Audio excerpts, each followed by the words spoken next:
옆에 분과 인사하겠습니다. 낮은 곳은 아름답습니다. 다시 한번 맞아 계신 분하고 낮은 곳은 아름답습니다. 높은 곳도 아름답지만은 높은 곳은 볼 수 있는 공간이 제한되어 있어요. 어느 건물을 바라봐도 건물 한두 개밖에 보이지 않습니다. 그러나 산 정상에 가서 낮은 곳을 바라보면 경치가 훨씬 더 볼 것도 많고 아름답습니다. 높은 곳은 바라보면 고개가 아픕니다. 여의도 63빌딩을 지을 때 저는 그 밑에서 군대 생활했어요. 그런데 날마다 눈만 뜨면 얼마나 높은지 한 120층 되는 줄 알았어요. 아이가 얼마나. 요즘 보니까 하나도 안 높더라고요. 별로 높은 것이 없더라고요. 그래서 높은 곳은 바라보면 고개 아픕니다. 그다음에 낮은 곳은 아프지 않습니다. 그래서 저 높은 곳을 향하여 우리 찬송가에도 있지만은 저 낮은 곳을 향하여 그런 책도 있습니다. 그 낮다는 것은 우리가 얼마나 우리에게 축복인지를 보여주는 부분입니다. 특별히 벼도 익으면은 고개를 숙인다 하는 말도 있고 또 물은 낮은 데로 흘러간다 하는 말도 있습니다. 우리 주님께서도 예루살렘 성을 입성하실 때 나귀를 타고 충분히 백마를 타고 백마는 권세를 상징하지만은 어린 나귀는 아무도 타보지 않는 어린 나귀는 연약함을 의미합니다. 그런데 우리 주님께서는 백마를 충분히 타셔도 누구도 말하지 않을 텐데 자 그래서 백마를 내려놓고 나귀를 타신 우리 주님은 친히 낮아지신 모습입니다. 우리 주님은 낮아지셨습니다. 또 그분은 이 땅에 오신 이유가 무엇이냐 하면 낮아지러 오셨습니다. 사람들 높아지고 더 갖고 더 많이 누리려고 하지만은 하나님은 낮아지는 것. 우리 주님은 낮아지신 것이 이 땅에 오신 목적이라고 말하고 있습니다. 2006년도 3월 달에 좋은 책이 하나 출판되었습니다. 그 책은 내려놓음입니다. 참 제목부터 벌써 은혜가 되는 그런 책입니다. 기회가 되신다면 아직 못 읽어보신 분들은 읽어보시기를 바랍니다. 충분히 사서 읽어봐도 여러분 아깝지 않습니다. 정말 좋은 책이라고 생각합니다. 이 책이 출판되자 40만 부 이상이 나갔습니다. 그리고 베스트셀러가 돼서 이 책에 아주 많은 호응을 받는 책이기도 합니다. 이 책을 쓰신 분은 몽골 선교사 이용규 선교사가 이 책을 쓰셨는데 내려놓음이라 하는 제목을 달아서 책을 했습니다. 그런데 이 선교사는 미국의 최고 학교, 아니 미국의 최고 학교만 아니라 세계에서 최고 학교인 하버드 대학을 졸업하신 분입니다. 하버드 대학을 졸업하고 몽골 선교사로 헌신하신 분입니다. 자신에게 있는 학력, 실력 다 내려놓고 그리고 몽골 선교사로 오지에 그야말로 바라볼 것 없는 그곳에 선교사로 헌신했다. 그분 자체만 봐도 은혜가 되는 모습입니다. 정말 내려놓음에 딱 맞는 그런 선교사다. 그런 생각을 개인적으로 평가해 봅니다. 자, 이 책을 쓰셨는데 이 책의 전반적인 내용은 어떤 내용이냐 하면은 자기 자신이 내려놓을 때 하나님께서는 어떻게 역사하시는가. 그 경험담을 쓴 책이에요. 어떤 이론을 전개한 것도 아니고 어떤 그 학설을 주장하는 것도 아니고 오직 자기 자신이 경험한 것. 어떤 경험? 자신이 내려놓을 때 하나님은 어떻게 역사하시는가. 실제적인 하나님의 역사를 기록한 바로 그런 책입니다. 이 책의 첫 번째 등장하는 실제적인 얘기는 이런 얘기입니다. 2005년 봄에 몽골 이레 지역에서 개척한 베르흐 지역의 예배처소를 방문해서 예배를 드리던 중이었답니다. 예배를 드리는 중인데 여자 한 분이 예배 시간에 아주 숨가쁘게 헐레벌떡 뛰어들어오는데 온몸에 땀이 흠뻑 배었고 그리고 숨을 거칠게 몰아쉬면서 예배를 참석한 것입니다. 어찌된 연유인지 물었더니 다름이 아니라 자신이 기르고 있는 소를 잊어버렸는데 소를 찾기 위해서 이쪽 저쪽으로 뛰어다니고 또 그러다가 예배 시간이 다 된 것을 알고 소를 포기하고 소 찾는 것을 포기하고 예배를 달려왔다는 얘기입니다. 그 달려온 발걸음이 땀에 범벅이 되어서 이렇게 달려왔다는 것이죠. 참 기특한 이 처녀의 모습입니다. 소를 버려두고 말씀을 들으러 하나님께 예배하러 달려왔다. 오늘 우리 가운데도 이런 결단이 있기를 주님의 이름으로 축원드립니다. 소가 값싼 소는 아닙니다. 비싼 소입니다. 그런데 이 소중한 소를 버려두고 예배에 달려왔다. 바로 그런 얘기죠. 자, 이때에 선교사님 마음속에서 이런 생각이 들었답니다. 이 자매가 소가 아닌 예배를 택한 것에 대해서 부끄럽지 않기를 바란다고. 그리고 하나님 축복해 주시면은 저 자매가 잊어버린 소를 찾았으면 좋겠다고 그렇게 기도했습니다. 그리고 예배를 다 드렸습니다. 예배를 다 드리고 나니까 사람들이 웅성웅성 이제 일어나서 밖을 나가려고 하는데 밖에서 소리가 들려왔습니다. 음매하는 소소리가 들려왔습니다. 그래서 잊어버린 소가 집으로 달려가지 않고 교회로 달려왔습니다. 주인 닮아서 교회를 사랑했나 봐요. 그래서 이 소가 교회로 달려와줘서 한꺼번에 예배도 잘 드리고 소도 찾고 그야말로 꼭 먹고 알 먹는 아주 이런 큰 복을 받았다는 이 얘기가 이 책에 기록되어 있는 모습입니다. 그렇습니다. 하나님은 우리 마태복음 6장 24절에 보면 한 사람이 두 주인을 섬기지 못할 것이다. 한 사람이 두 주인을 섬기지 못한다. 이를 섬기면 저를 미워하고 저를 섬기면 이를 미워하는 꼴이 된다. 특별히 이 말씀은 무엇을 말하느냐?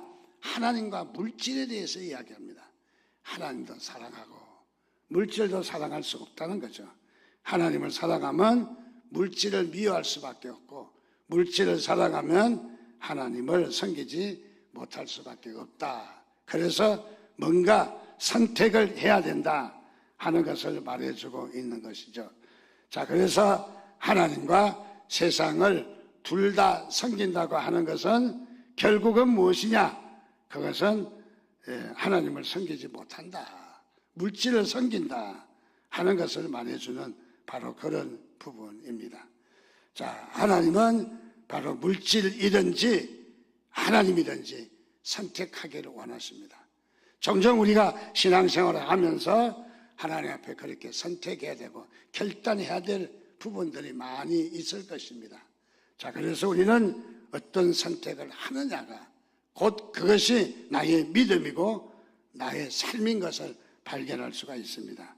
그래서 우리도 이 자매와 같이 하나님을 선택하는 위중한 가운데서도 정말 소중한 것을 놓치면서까지도 하나님을 선택한다면 하나님이 여러분들 크게 축복하실 줄을 믿습니다. 주님은 우리에게 말씀하십니다. 나를 따라오라. 나를 따라오면 내가 너희를 사람 낚는 어부가 되게 하리라. 그리고 나를 따라오라. 내가 너희를 쉬게 하리라. 주님은 당당하게 우리 가운데 말씀하신 것을 따라오라라고 이야기합니다. 따라오라. 우리를 향해서 우두가리 서 있지 말고 따라오라는 것입니다. 따라오라. 그리고 주님께서는 따라오라 하시고 팽개친 것이 아니라 당신의 모든 것을 내어주십니다. 바로 당신의 모든 것을.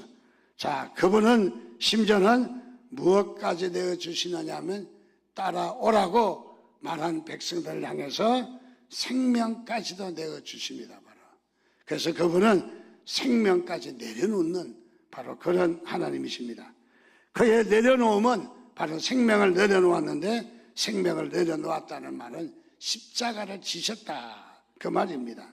즉 십자가로 자기를 비우셨다 하는 것을 말해 주고 있습니다. 즉 다시 말하면 포기하셨다는 거죠. 자신의 기득권을, 자신의 권리를, 자신의 어떤 주장을 포기하셨다는 것이죠. 그래서 내려놓았다 하는 것을 말해주고 있습니다. 빌립보서 2장 7절에 가서 오히려 자기를 비워 종의 형체를 가지사 사람들과 같이 되셨고, 우리 주님은 자기를 비우셨습니다. 비웠다는 말은 내려놓았다는 말입니다. 내려놓았다는 말은 권리를 포기했다는 말입니다. 오늘 우리는 권리를 주장하고 자신의 권리를 찾기 위해서 혈안이 되어 있지만은, 그러나 주님께서는 우리를 내려놓고 비우고 또는 포기하기를 원하신다는 것을 말해주고 있습니다. 그래서 자기를 비웠다. 그분의 삶은, 우리 주님의 삶은 전체가 다 비우는 삶이었어요. 그래서 종으로 당당히 하나님이신데도 그분은 하나님이시기를 포기하시고 바로 비우셨다라고 말하고 있습니다. 자, 하나님은 바로 믿는 성도들을 위해서 바로 자신을 드러내신 것이 아니라 하나님을 드러내셨습니다. 오늘도 우리가 이 말씀 보면서 우리의 신앙생활에 하나님을 드러내시기를 바랍니다. 하나님을 높이시기를 바랍니다. 하나님을 의지하시기를 바랍니다. 하나님의 기준으로 사시기를 주님의 이름으로 축원드립니다. 그래서 주님께서는 바로 이 땅에 오셔서 내려놓으셨습니다. 자, 자존심에 대해서, 물질에 대해서, 기득권에 대해서, 자기 권리에 대해서 모조리 다 내려놓았습니다.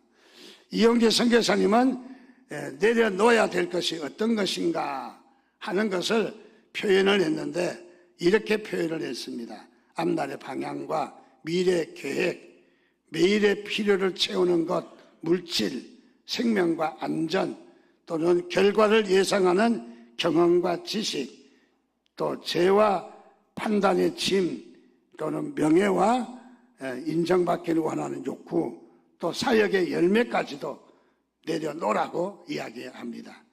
자, 이래서 내려놓음의 책에 많은 좋은 반응을 보이자 선교사님은 또 다른 책을 쓰셨습니다.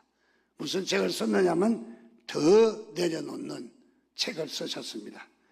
그 책에서는 더 내려놓아야 될 부분이 무엇인가 하는 거기에 첫째, 자기를 사랑하는 걸 내려놓아야 된다. 두 번째는 자기의 의지를 내려놓아야 된다. 세 번째는 지금까지 내려놓은 것보다 더 내려놓아야 된다 하는 것을 주장했습니다. 자, 모든 것이 우리에게 큰 교훈이 되는, 우리가 정말 잊을 수 없는, 꼭 기억해야 될 우리에게 내려놓음을 이야기한 큰 은혜의 책인 것을 발견합니다. 자, 그래서 오늘도 우리가 이 책을 다시 한번 생각하면서 예수님이 내려놓은 것은 무엇인가, 무엇을 내려놓아야 하는지 우리 주님의 모습을 보면서 세 가지로 말씀을 나누려고 생각합니다. 자, 우리 주님은 첫째로 무엇을 내려놓았습니까? 그분이 내려놓으신 것은 마음을 내려놓으셨습니다. 마음을. 자, 마음이 중요하죠. 인간관계에서 마음이 너무너무 중요합니다. 부부관계에서도 마음이 소중합니다. 만약에 마음이 없다면은 그것은 허수아비요 빈 껍데기에 지나지 않습니다. 그 마음이 없다는 얘기는 모든 것이 없다는 얘기입니다. 자, 그래서 우리는 마음이 소중합니다. 그래서 거기에 우리의 마음이 있느냐 하는 것은 우리에게 너무너무 소중한 것이죠. 예수님께서는 무리를 보실 때 어떻게 하셨는가? 마태복음 14장 14절 말씀해 보니까 예수께서 나오사 큰 무리를 보시고 우리 주님의 마음이 어떠하셨는가? 무리를 보시고 불쌍히 여기셨다. 우리 주님의 마음은 어떤 마음이셨느냐 하면은 무리를 보시고 불쌍히 여기는 마음이었다. 즉 그의 마음을 바로 불쌍히 여기는 그런 마음, 국률의 마음이 있었다는 것을 말해주고 있습니다. 예수님은 광야에서 사흘씩이나 따라다니며 먹을 것이 없는 무리를 향해서 그래서 어떤 마음을 가지셨느냐? 내가 무리를 불쌍히 여기노라. 우리 주님께서는 무리를 향해서 불쌍히 여기는 마음이었습니다. 그들이 나와 함께 있은지 이미 나흘임에 먹을 것이 없도다. 길에서 기진할까 하여 굶겨 보내지 못하겠노라. 주님께서는 자신을 따르는 백성들을 향해서 사흘씩이나 굶은 그들을 그냥 돌려보내지 못하겠다. 그들을 향해서 그 긍휼의 마음을 가지셨다고 이야기를 합니다. 그래서 떡 7개와 물고기 2마리로 4,000명을 먹이고 7강줄이나 남았던 사건이 벌어지게 됩니다. 자, 여기에 우리가 또 잘 아는 오병이어의 사건도 있습니다. 칠병이어의 사건도 있습니다. 이런 사건들을 보면서 우리가 느낄 수 있는 것은 얼마나 그 물고기와 떡덩어리가 참 좋은 재료였느냐 하는 것을 말해주지 않고 여기에서 가장 두드러진 핵심은 무엇이냐면 긍휼히 여기는 마음이었다는 거죠. 오늘도 우리에게 어떤 마음보다도 소중한 마음이 있다면 긍휼히 여기는 마음입니다. 우리가 같이 섬기는 우리 지체들을 서로 볼 때마다 우리가 가져야 될 마음이 있다면, 우리 예수 믿는 사람이 그리스도인들이 가져야 될 마음이 있다면 얼마나 떡 색깔이 좋을까, 생선을 얼마나 잘 구웠을까. 그것도 좋겠지만은 그것보다 더 좋은 것은 무엇이냐 하면 긍휼의 마음입니다. 오늘 긍휼의 마음이 사람을 살릴 줄 믿습니다. 긍휼의 마음이 능력이 나타날 줄 믿습니다. 그래서 우리는 무엇보다도 우리는 상대방을 향해서 긍휼한가 하는 것이 가장 소중한 거예요. 긍휼한 마음이 있는가. 누가복음 7장 13절 말씀에 보면 주께서 과부를 보시고 불쌍히 여기사 울지 말라 하시고, 이 과부는 아들이 하나 있었는데 아들이 죽었습니다. 아들이 죽어서 슬픔에 잠겨서 통곡하며 장례 행렬을 따라가고 있습니다. 예수님이 그 장면을 보셨습니다. 우는 장면을 보시고 주님께서 그 여인을 향해서 불쌍히 여기셨다. 그리고 그 여인에게 달려가셔서 이렇게 말하는, 울지 말라 라고 말씀하십니다. 그리고 주님께서 관에다가, 사람의 시신이 담겨있는 관에다가 손을 대시니까 관을 메고 가는 자들이 잠시 멈추게 되었어요. 멈추게 되자 그때 예수님이 여기에 선포합니다. 청년아, 내가 네게 말하노니 일어나라. 선포할 때에 청년이 죽었던 자리에서 관을 뚫고 일어나게 되었습니다. 자, 여기에 가장 큰 이 죽었던 자가 일어날 수 있었던 비결은 무엇이냐? 바로 그것은 주님의 긍휼히 여기는 마음입니다. 종종 안식일도 해주지만은 안식일도 할 때마다 그런 생각이 납니다. 더 긍휼의 마음을 가져야 되는데, 그래서 안식일도 해줄 때마다 그런 생각이 납니다. 기왕이면 제가 긍휼의 마음이 더 있을 때 와서 안식일도 받으십시오 하고 싶습니다. 왜냐하면 안식일의 능력이 어디에 달려 있습니까? 긍휼히 여기는 마음이라고 생각합니다. 안식일도가 얼마나 세게 눌리느냐, 5손가락에 힘을 줬느냐 안 줬느냐, 또 안식일에서 기도의 소리가 얼마나 크냐 작으냐, 그것이 문제가 아니라 가장 소중한 것은 긍휼의 마음이 있느냐는 거예요. 여러분들도 셀 리더를 하고 교사를 하고 찬양대를 하고 여러분들 하나님 앞에 긍휼의 마음이 가득하시기를 주님의 이름으로 축원드립니다. 자, 긍휼히 여기는 마음, 긍휼의 마음, 그것은 주님의 마음이었습니다. 자, 긍휼히 여기셨다 하는 말은 무슨 말이냐 하면 예수님께서 마음을 다 내려놓으셨다는 거예요. 다 쏟으셨다는 거예요. 마음을 다 쏟으셨다. 자, 그 긍휼의 마음으로 오늘 우리에게 바로 하나님이 주시는 큰 축복인 줄 여러분 기억하시기를 바랍니다. 두 번째로 예수님은 무엇을 내려놓았을까요? 두 번째 내려놓으신 것은 자신의 능력을 내려놓았습니다. 능력을. 우리 주님은 어떤 분이셨습니까? 바로 공생애와 더불어 제자들과 백성들에게 그가 살아계실 때 보여주신 능력이 이루어 말할 수 없습니다. 치료의 능력을 나타내 주셨고 수많은 병자들을 고치셨고 나병, 간질병, 눈을 멀게 한 장님, 혈루병 고쳐주셨습니다. 심지어는 죽은 자도 살려주셨고 죽은 나사로도 살려주셨고 과부의 죽은 아들이 불쌍히 계실 때 다시 일으켜 주셨고 자, 주님께서는 병을 이렇게 많이 고치셨습니다. 아마 여기에 병을 고쳐주면서 그 병 고치는 돈을 받았다면 떼부자가 되었을 거예요, 아마. 엄청난 부자가 되었을 것입니다. 우리 주님은 돈 한 푼 받지 아니하셨습니다. 그것은 무엇이냐면 자신의 능력을 모조리 다 내려놓으셨다 하는 것을 말합니다. 들어가서 잔치집에 물로 포도주를 만들어 주셨습니다. 물 위에 뚜벅뚜벅 걸어가시기도 하셨습니다. 파도를 잔잔하게도 하셨습니다. 그분은 그야말로 자신이 가지고 있는 엄청난 능력을 자신을 위해서 쓰지 않고 돈 버는 데 쓰지 않고 복음을 위해서 하나님의 나라를 위해서 모조리 다 내려놓으셨다는 것입니다. 바로 그것이 무엇입니까? 주님의 능력을 내려놓으셨다 하는 거죠. 즉 그분이 내려놓은 것은 능력입니다.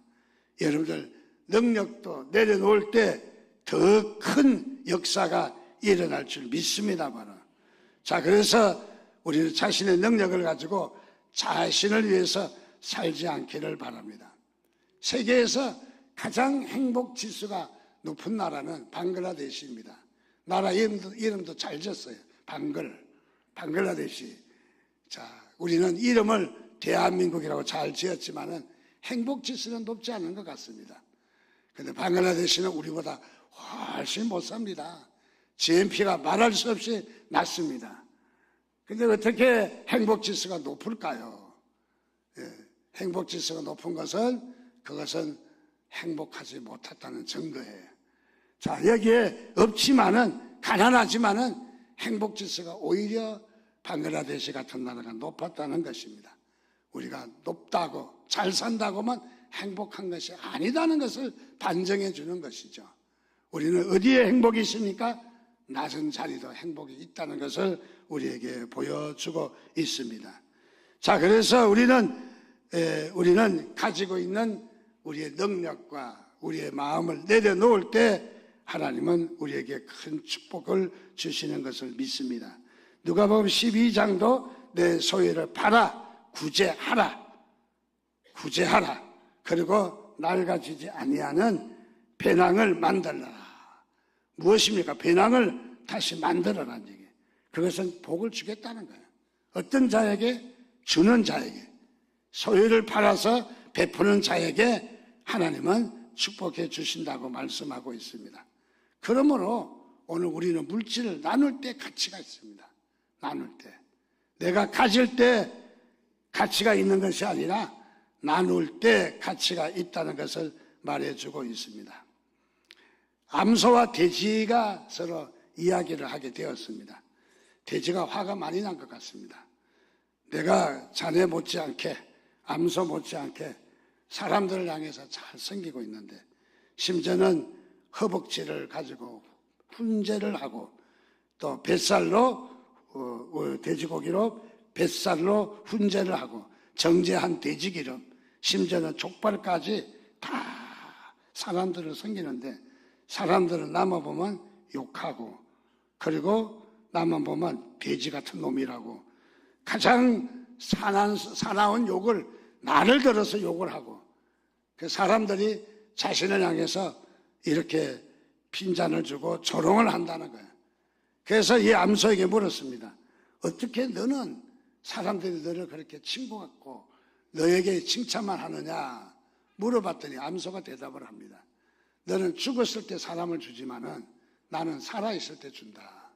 살아있을 때 우유를 짜서 주고 또 그걸 치즈를 만들고 죽어서는 고기를 주고 그래서 살아있을 때 주기 때문에 사람들이 나를 칭찬한다. 그래서 돼지가 자신은 살아있을 때 주지 못함을 깨닫게 되었다 하는 우스갯스러운 이야기를 하나 해봅니다. 세 번째로 우리 주님은 무엇을 내려놓으셨는가? 우리 주님은 생명을 내려놓으셨습니다. 생명을. 자, 그분은 생명을 내려놓으셨습니다. 십자가를 지시기 전에 베드로와 야고보와 요한을 데리고 겟세마네 동산에 올라가서 기도하시게 되었습니다. 기도하시는데 주님께서 너무너무 고통스럽고 너무너무 힘든 무거운 짐이었어요. 그래서 이렇게 기도합니다. 아버지여, 만일 할만하시거든, 할 수 있거든, 이 잔을, 이 일을 내게서 지나가게 해달라고. 감당하기가 너무 어렵다고 지나가게 해달라고. 앞에 보이는 고통이 너무너무 무겁고 크기 때문에 그래서 이 고통을 지나가게 해달라고 기도합니다. 우리가 어려울 때 그렇게 기도할 수 있겠죠? 하나님이여, 이 문제를 지나가게 해달라고. 하나님이여, 이 고통이 지나가게 해달라고. 이 병을 낫게 해달라고 우리가 충분히 기도할 수 있는 제목인 줄 압니다. 그런데 주님께서는 거기에서 기도가 끝이지 않습니다. 뭐라고 기도하냐면 이어서 그러나 나의 원대로 마오시고 아버지의 원대로 하옵소서. 고통스럽지만은 어렵지만은 아버지의 원대로 하기를 원한다고. 내 원대로 되지 않기를 원한다고 우리 주님께서는 자신의 고통도 내려놓았습니다. 자신의 생명도 내려놓았습니다. 자, 우리 주님은 바로 이 생명까지 내려놓았다는 것을 봅니다. 선교란, 헌신이란 주의 또 주 앞에 쓰임 받을 때 우리가 가장 소중한 것은 우리 때로는 생명도 내려놓아야 될 때가 있습니다. 바로 생명도 내려놓아야 되는, 복음을 위해서 내려놓아야 될 때도 있습니다. 중국의 CCTV에서 2007년 한 해 동안 가장 감동시킨 인물을 11명을 뽑았는데 그 중에 한 명이 정해지게 되었습니다. 그분은 전투기 조종사 리젠잉이라고 하는 42살 먹은 대령이었습니다. 이분의 사연은 이랬습니다. 2006년 11월 비행 훈련을 마치고 귀환하던 중에 기체가 비둘기떼에 부딪혀서 비행기가 추락하게 되었습니다. 비행기가 추락하게 되자 비상 탈출을 하는 것이 그것이 매뉴얼인데 비상 탈출을 하지 않고 끝까지 이 비행기를 몰고 마을로 떨어지지 않도록 자신의 목숨을 희생하면서까지 자신의 생명을 내려놓으며 비행기를 조종해서 마을 주민들에게 생명을 구했던 일, 이 일이 가장 이 감명 깊은 감동스러운 이야기였다. 그렇게 이야기를 합니다. 그렇습니다. 오늘 우리는 자신의 생명도 중요하지만 비행기를 모는 바로 이 비행사로서 마을 주민들을 더 이상 희생을 막는 일이 얼마나 소중했는지 잘 말해주고 있습니다. 무엇을 말합니까?